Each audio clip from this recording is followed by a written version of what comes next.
Fomentemos el diálogo, aquí en tu programa, entre amigos y conocidos. Le queremos dar la bienvenida a William Murillo. Él es director de la ONG 1800 Migrante, que brinda asesoría legal a los migrantes en Nueva York. Queremos dialogar sobre la creciente ola migratoria que se registra desde Ecuador hacia Estados Unidos y que en los últimos días y meses hemos tenido noticias lamentables con la desaparición y muerte de ciudadanos ecuatorianos en la frontera mexicana. William, buenos días. Gracias por acompañarnos en este espacio.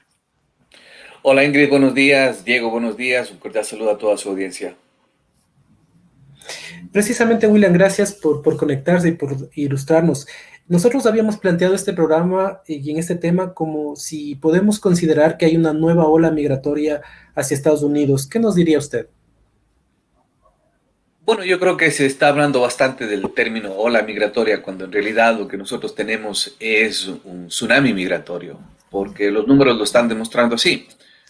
Una ola migratoria quizás sube un poquito y baja, pero ya cuando estamos hablando de más de 10.000 ecuatorianos por mes que salen hacia distintos países de vacaciones supuestamente y se quedan, ya dejó de ser una ola. Y es más, está superando este tsunami migratorio para convertirse en una crisis humanitaria que nosotros lo hemos venido advirtiendo desde hace tiempo, en donde ya no es un problema solamente del gobierno ecuatoriano o de la sociedad ecuatoriana. Este es un problema de todos los países involucrados. Estamos hablando de que las redes internacionales de tráfico de personas, los coyoteros, están utilizando a Perú, a Colombia, a Panamá, a las Bahamas, a toda Centroamérica, a México, por supuesto, y el mayor país de destino es Estados Unidos en este momento, en donde realmente nosotros no miramos una política coordinada, excepto con algunos planes que nos han dicho de que se va a trabajar desde Estados Unidos con el triángulo, con el triángulo en Centroamérica, pero no se está considerando quizás a la zona sur de América, Colombia, Venezuela, Perú, Ecuador, en donde también tenemos varios problemas con migrantes. William, que es claro que la crisis económica y las consecuencias de la pandemia de COVID-19 en Ecuador han hecho que más personas decidan salir del Ecuador con rumbo a Estados Unidos, pero también son las políticas del nuevo gobierno de Biden las que alientan a las personas a viajar. Bueno, yo creo que es una mezcla de muchos elementos dentro de todo el proceso migratorio.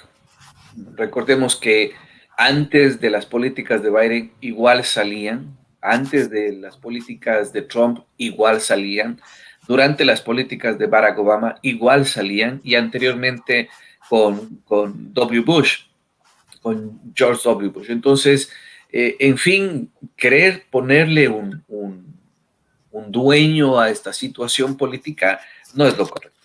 Porque además de eso, tendríamos que hacer la misma diferenciación en el gobierno actual. En el gobierno de Guillermo Lasso salen ecuatorianos, en el de Lenín Moreno salían ecuatorianos y en el de Correa y anteriormente en el de Lucio y todos los demás también salían ecuatorianos. Entonces, claro, nosotros estamos viendo la diferencia de que en el 98 fue una estampida, luego cae, después vuelve a subir en el 98, luego cae, después en el 2008, cuando hubo el impacto de la crisis financiera en el mundo, vuelve a subir, luego cae, pero se mantiene, ¿no? Y ahora tenemos el tema del COVID, que supuestamente iba a detener la migración, y lo contrario es que ha sacado a muchísimas personas de una condición que era difícil a una condición que es mucho más vulnerable. Las políticas de Biden han ayudado para la estampida, para el tsunami migratorio, sí, pero también ha ayudado la falta de oportunidades en el Ecuador, la corrupción, la violencia.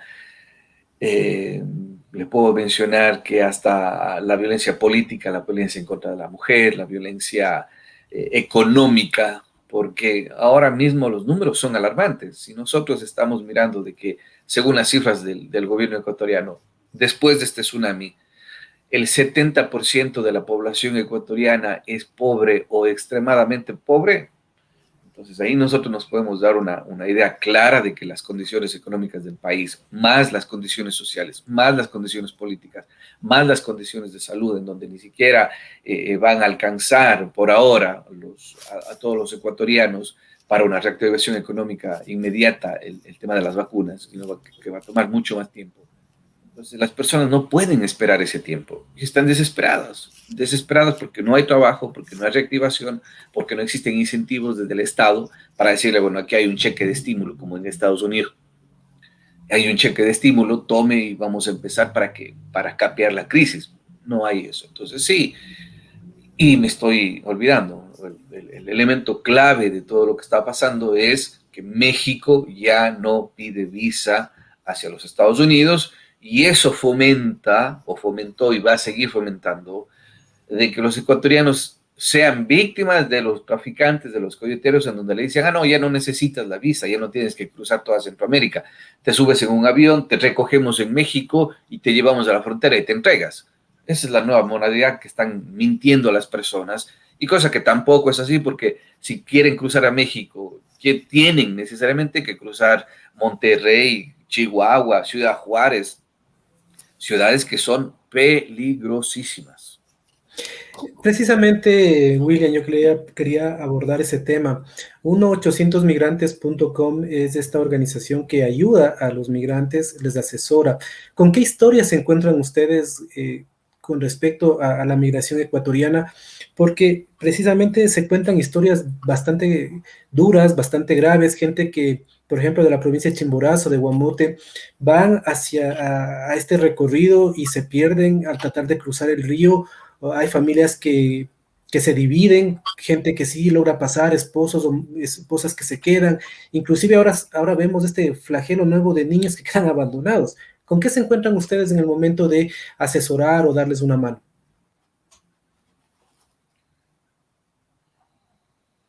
Diego, ¿por dónde empiezo? La pregunta es tan amplia, tan difícil de contestar por el drama humano, porque no es que estoy llevando un producto, no, estamos hablando de personas, estamos hablando de seres humanos, de hombres y mujeres que tienen una historia, de niños que tienen una historia,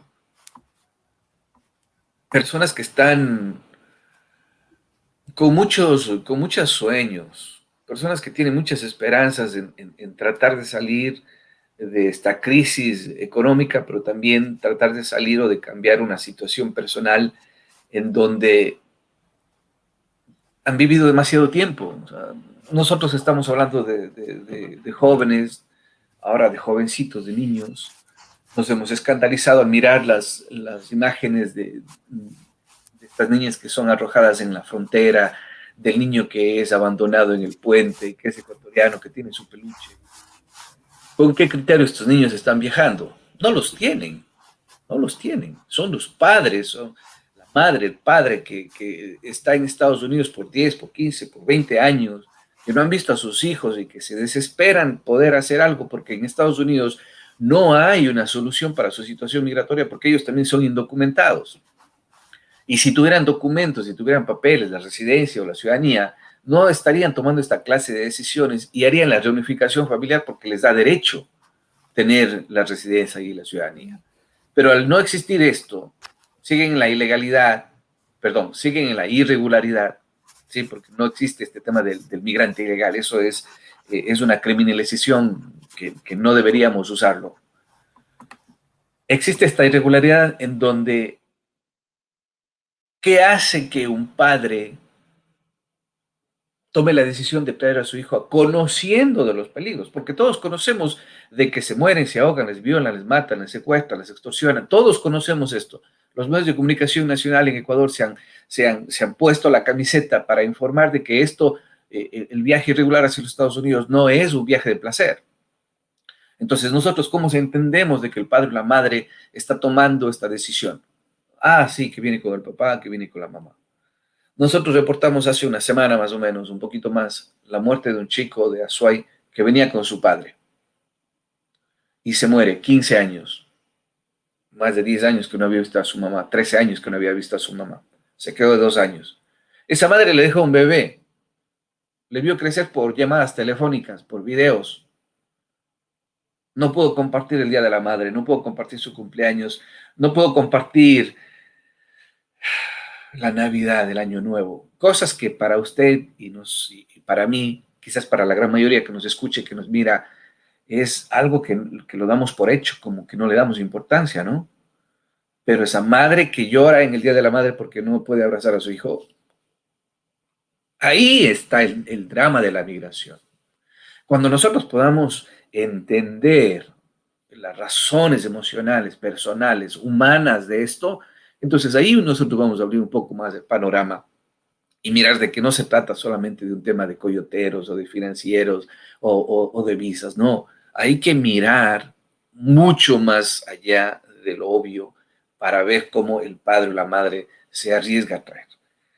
Yo le puedo mencionar que hace unos días nosotros nos enteramos de la muerte del chico porque el papá estuvo ahí, su padre vio morir a su hijo, tremendo.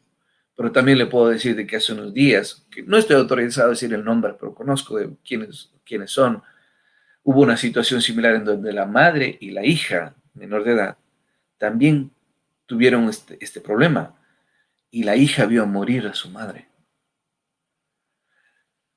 Esa es la realidad. Entonces, no se trata de un tema político, no se trata de un tema económico, se trata de un tema moral, de un tema humano, de un tema social. ¿Cruzan las fronteras? Sí, sí, ya es el momento que deciden salir hacia los Estados Unidos de esta manera, ya tomaron la decisión de llegar vivos o muertos. Y le digo esto, Diego, le digo esto, Ingrid, porque yo tomé esa decisión. Jovencito, a los 18 años, mi madre estaba en Estados Unidos, yo era el hermano mayor, 4 hermanos, en un cantón, sin muchas oportunidades, en ese tiempo, Chordelej, en la provincia de La Suay. ¿Qué oportunidades podía tener? No había. No había. Con mi madre, que no era una profesional, una humilde costurera que tenía que sacar a 4 hijos adelante, no se pudo. Entonces, se tienen que tomar decisiones personales para decir, bueno, me voy. Y eso estoy hablando en el 94, ya casi 30 años. Entonces, ahí estamos nosotros mirando la realidad. Y hace tantos años también cruzamos fronteras, nos dispararon, nos robaron, nos dejaron botados, no comimos, nos dejaron sin agua. Pasó de todo. No habían los zetas, no habían los narcotraficantes como hay ahora, no hay los cazadores de seres humanos como están ahorita en Tamaulipas. Y sin embargo, las personas siguen saliendo. Entonces, el tema, Diego, es mucho más profundo que una situación política o que una situación económica. Es un tema global, moral, que todos los ecuatorianos deberíamos estar involucrados para poder encontrar soluciones. William, yo le quiero preguntar, primero quiero agradecer a la audiencia que nos sigue a través de Río FM 95.7 y también a través de las redes sociales. Ya no son solo los migrantes ecuatorianos que salen desde Azuay y Cañar, ahora son migrantes de todo el país. ¿De qué provincias llegan? Bueno, siempre ha habido migrantes de todas las provincias. Lo que pasa es que es mucho más callado el tema de la migración hacia España, por ejemplo. Igual salen muchísimas personas de Quito, de Pichiche salían muchos, de Loja salieron muchísimos, de Manabí salieron muchísimos, de Guaya salieron muchísimos hacia España, pero allá hubo ya un proceso de regularización. Hay cientos de miles de ecuatorianos que se convirtieron en españoles, contrario a Ecuador, que todavía tenemos cientos de miles que son indocumentados. Entonces, sí, tenemos todavía un gran flujo de migrantes, de migración regular hacia Europa, por varias circunstancias. El problema se da en la migración irregular, en la migración en donde o se aprovecha de la visa de Estados Unidos para quedarme, me voy a Estados Unidos y me quedo, y por eso está valorada la famosa visa norteamericana, o me arriesgo ahora por México, supuestamente me voy de tour y llego a México o a Cancún, y de ahí subo hasta las provincias o los estados del norte de México y trato de hacer el cruce. Cañar sigue siendo una provincia que expulsa muchísimos ecuatorianos, igual a Azuay, pero nosotros hemos visto un cambio importante en Chimborazo. Chimborazo se está convirtiendo rápidamente en la provincia que está expulsando ecuatorianos de una manera asombrosa. Igual, casi al mismo nivel que Cañar y Azuay. Loja también está aumentando, Morona Santiago también está aumentando. Hemos visto ya personas de Macas, de Socua, que están desapareciendo. En estos días encontramos, por ejemplo, solicitudes de ayuda de personas de la provincia de Orellana, de Napo. Nos han contactado personas de Machala. Entonces, no es un problema de Cañar y Azuay, es un problema de los ecuatorianos, en donde sí hay algunas provincias que son muy pocas, ¿no? Nosotros hasta ahora, quizás una vez nos preguntaron sobre una persona de Tulcán o una persona de las fronteras de Perú, pero de ahí realmente nunca hemos tenido, por ejemplo, un caso de alguien de Los Ríos. No hemos tenido. Entonces, ahí se puede ver más o menos la ciudad de las provincias de donde salen los ecuatorianos. William, hemos hablado el asunto de las personas que, el drama, ¿no?, humano, de la separación, las que no llegan a cruzar. ¿Qué pasa con las que sí? ¿Cuál es la situación allá una vez que se encuentran en suelo estadounidense, indocumentados, con estos sueños que tal vez y con sus expectativas de enfrentarse a la realidad, ¿no?, de lo que pensaban que podía ser a lo que realmente sucede? ¿Qué pasa una vez cruzando a aquellas personas que sí lo logran? Depende mucho de las metas personales que uno tenga. No es lo mismo venir soltero que venir con hijos. ¿Eh? Un soltero comiendo sándwiches con cola, no puedo sobrevivir hasta poder ver qué es lo que puedo hacer. Pero en cambio venir con hijos tiene la obligación de llevarlos a la escuela. Y si no los lleva a la escuela, es posible que entre en problemas con los servicios sociales de este país. La educación para los niños. En cambio, yo creo que todo esto tiene que ver mucho con la situación o con las expectativas y con la realidad de cada uno de los migrantes. Porque nosotros podemos de alguna forma cuestionar las razones, ¿no?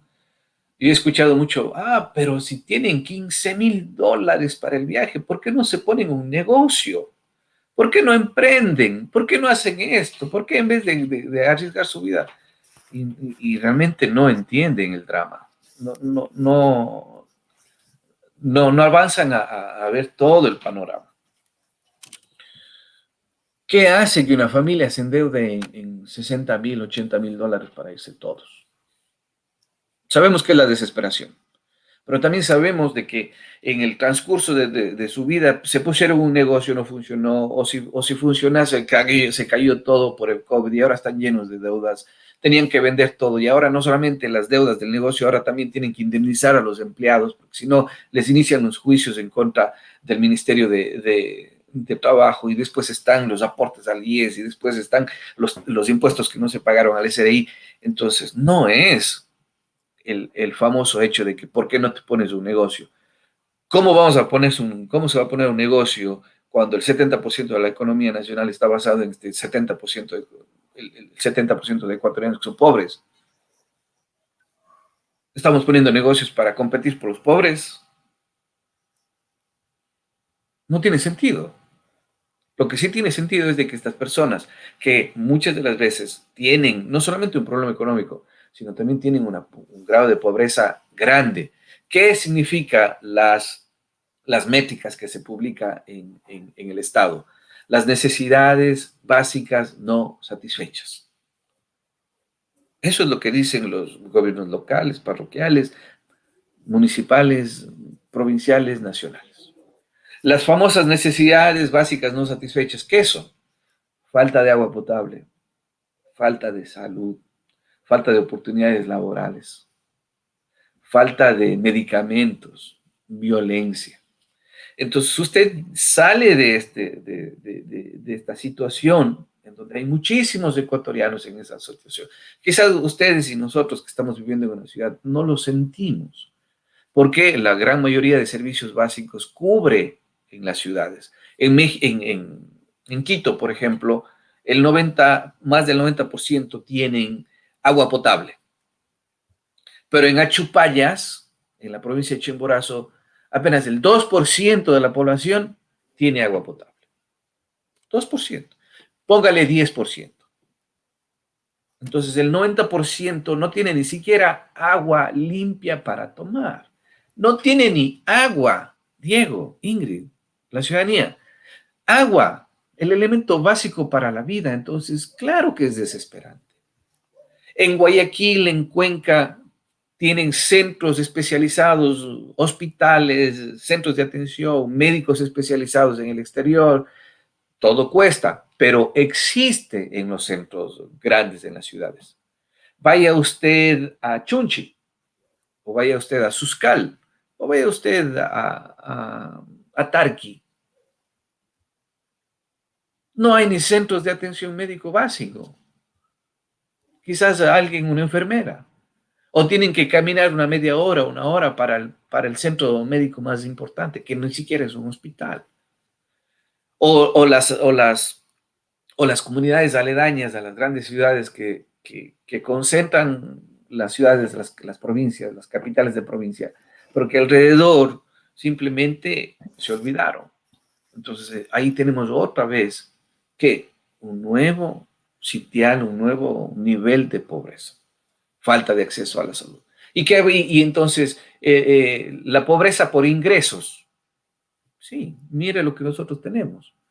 De ese gran número de ecuatorianos que son pobres, comparado con ese grupo que sí tiene acceso a un trabajo y que lamentablemente por el COVID se cayó.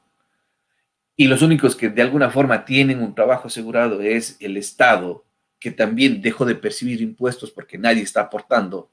Es una bomba de tiempo social. Entonces, cuando nosotros vemos todo eso y los ecuatorianos se lanzan hacia los Estados Unidos y donde lleguen en Estados Unidos, llegan a una casa de un amigo, de un vecino, de un familiar, de alguien que los recibe. Oh, sorpresa, usted abre la llave y tiene agua potable. Dejó de ser pobre por eso. Y oh, sorpresa, se enferma su hijo, usted llama al 911 y viene la ambulancia y se lo llevan porque hay el servicio médico de calidad. No importa su estatus migratorio, le van a salvar la vida, no como en el Ecuador, que lo primero que hacen cuando va a una clínica es decirle, deme una tarjeta o deme el cheque de garantía para atenderlo, si no se muere. Y esa es la verdad, Diego. Ingrid, usted sabe, y los ecuatorianos han escuchado y hemos vivido esas circunstancias. Yo he vivido eso. Mi madre se estaba muriendo, no sabíamos qué era, y lo primero que nos pidieron fue, ¿cómo va a pagar? Mi madre estaba literalmente teniendo un ataque. Entonces, eso le puede pasar a cualquier ecuatoriano, gracias a Dios, con las condiciones. Tome, atiéndanle, olvídese del dinero, atiéndale, salve a mi madre. Usted llega acá en Estados Unidos, llama al 911, discúlpeme, Ingrid, llama al 911 y vienen a su casa, le llevan, no le preguntan su estatus migratorio. Después arreglamos la situación económica para ver cómo se paga, pero le atienden. Dejó de ser pobre por salud. Puede irse al trabajo más sencillo, y le van a pagar 10, 12 dólares en Nueva York. Hay un proyecto de ley que le van a dar, que van a pagar 15 dólares por hora, que eventualmente se va a dar. 15 dólares por hora de los trabajos más sencillos, básicos. Eso viene. Para ser pobre en el Ecuador usted tiene que ganar menos de 60 dólares al mes. Al mes. Y para ser extremadamente pobre, menos de 40 dólares al mes. Entonces usted viene acá y trabaja lavando platos y gana 12 dólares o 10 dólares la hora. En un día va a ganar lo que en el Ecuador gana en un mes. Dejó de ser pobre económico. Esas son las verdaderas razones por que los ecuatorianos están saliendo. Quieren dejar de ser pobres y pueden dejar de ser pobres en un mes acá en el Ecuador. ¿Tienen deudas? Sí, no importa. Y no importa, tengo deudas, pago los intereses, pero aquí tengo las razones, las fuerzas, los motivos, los elementos para trabajar, para saber de que mi esfuerzo está dando resultados trabajo y voy a pagar esa deuda, no importa que me tome un tiempo, pero después tengo la oportunidad para surgir, cosa que en nuestro país no se da. Y esa es la verdad.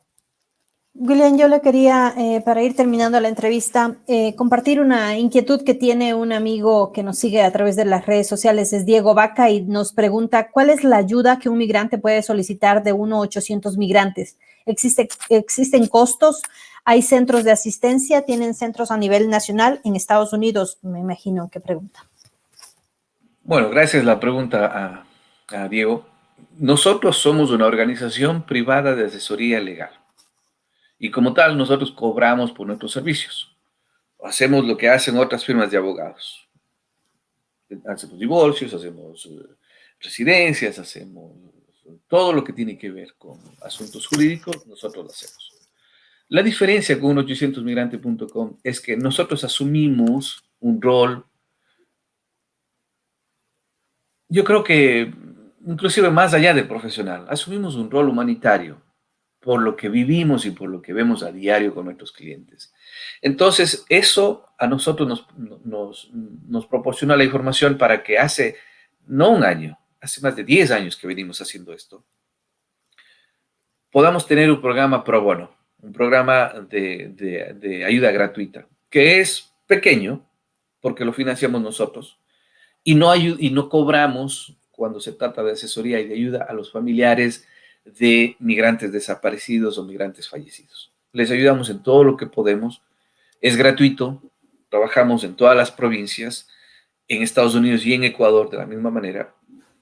Y de los costos que nosotros cobramos por los otros servicios, financiamos esta clase de ayuda. No recibimos ayuda del gobierno y estamos limitados a cierto número de personas que podemos ayudar.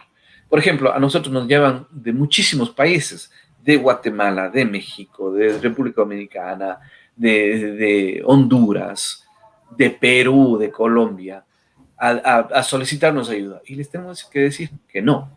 ¿Por qué? Porque si hacemos eso, simplemente nuestra oficina no sería un 800 migrantes y sería alguna fundación que se dedique a ayudar a los migrantes y solicitaríamos ayuda para recibir recursos y poder hacer ese trabajo. Pero no, nosotros somos una organización de asesoría legal privada y aparte tenemos este proyecto de asesoría para migrantes de sus familias que son desaparecidos y no les cobramos. Estamos con oficinas en Nueva York, ahora mismo también estamos trabajando de forma virtual en otros estados. Contamos con licencias acá en Estados Unidos para trabajar de esa manera, porque se necesita una licencia especial para hacerlo. Y tenemos también oficinas y abogados independientes que trabajan con nosotros en Quito, en Guayaquil, en Cuenca y prácticamente en todo el territorio ecuatoriano. William, en este último mes, ¿cuántas solicitudes de ayuda de personas desaparecidas han recibido ustedes? Hemos superado las 50. Solo en el mes de junio. Hemos superado las 50. Y por eso es que quizás nosotros estamos preocupados por el número inmenso y sobre todo porque estamos mirando de que lamentablemente el consulado, los consulados no están haciendo su trabajo como deberían hacerlo. Nosotros somos una organización privada y podemos decir mañana que agradecemos a todos, pero que ya no vamos a hacer eso. Se acabó y no tendríamos ningún problema porque es una decisión privada, ¿verdad? En cambio, el Estado no puede hacer eso porque ellos están obligados por la ley para atender a los ecuatorianos que están en situación de vulnerabilidad, incluyendo lo que dice ahora las últimas reformas a la ley de movilidad humana, de acompañar a los ecuatorianos que están en situaciones judiciales ante las autoridades migratorias. Son miles. No tienen tampoco los recursos. Si el Estado no tiene los recursos para atender este fenómeno que estamos viviendo, imagínense nosotros que somos una organización mucho más pequeña. Entonces ahí está, yo creo, una gran diferencia. El Estado debería y puede hacer mucho más de lo que está haciendo ahora, pero principalmente ya no es una situación local de los consulados. Esto viene directamente, y quiero poner el punto sobre la I. Esto le compete directamente a la decisión del presidente Guillermo Lasso y en decidir, en dar el apoyo político, el soporte financiero, el apoyo de todo el Estado para que esto se haga. Porque de lo contrario, cada quien está haciendo lo que puede, porque los funcionarios de Cancillería no es que están llegando igual que la nueva administración de Guillermo Lasso. Ellos vienen ya con una carrera diplomática de 10, 20, 30 años según el funcionario. Entonces ellos conocen exactamente cuáles son los problemas y bailan al ritmo que le pone la nueva administración. Lamentablemente así es. Y mientras no se tenga una definición política clara por parte del presidente, ¿qué es lo que va a hacer en el tema de migrantes ecuatorianos en el exterior? Vamos a seguir así. Cada quien por su lado, cada quien haciendo lo que puede, siguiendo protocolos, no trabajando los fines de semana, trabajando unas 3 horitas, 4 horitas al público, poniendo números de teléfono diciendo que solo llamen de 3 a 5 porque esos son los horarios que ellos pueden trabajar, los teléfonos. Entonces, esa es la realidad que tienen los ecuatorianos. Y es cuando, cansados de esperar, cansados de que no les digan nada, llaman a un 800 migrante y nosotros hacemos lo que humanamente podemos. Bueno, quiero agradecerle a William Murillo. En interno le voy a pasar, por favor, el contacto que quieren preguntar es si hay servicio de voluntariado, por ejemplo, en donde ustedes, y también Giovanna Carpe nos dice, creo que refiriéndose al tema del gobierno, que responderán más adelante. Así que gracias, quedamos pendientes con estas inquietudes por interno y nos vamos con la siguiente entrevista. Gracias, William. Un gusto. Gracias, Ingrid. Gracias, Ingrid.